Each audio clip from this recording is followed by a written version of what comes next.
Hello there, welcome to our channel Tutorial Guru again. Hope you are doing fine. I'm back with another tutorial video, and today I'll be showing you how to save your Viber photos to your gallery automatically. And now without further ado, let's dive right into the video. But before that, don't forget to like, subscribe and hit that bell icon for more videos. Now to save your Viber photos on your gallery automatically, first open your Viber app first.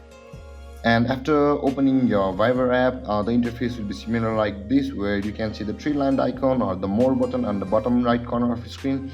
Tap on the more button, and over here you can see the settings option available. Over here just below the start a group chat option, tap on settings, and over here you can see the media and storage option available here just above the appearance or just below the calls and messages. Tap on media and storage, and over here on this interface you can see the save to gallery option available over here, which says on the subheading, allow Viber to automatically save media to your gallery. If the box is or the circle is unchecked, tap on it and it will be checked like this. And you can see other options over here also. You can add a Viber watermark, you can auto download media over mobile network over here, auto download media when connected to Wi-Fi, autoplay videos, and you can also restrict data usage from over here. Now to save the photos to your gallery directly from Viber, check it. And there guys, this is how you save your Viber photos automatically to your gallery. And if you have any confusions or questions regarding the topic, don't hesitate to comment in the comment section below, and don't forget to like, subscribe and hit that bell icon for more videos. Thank you for watching guys. Peace.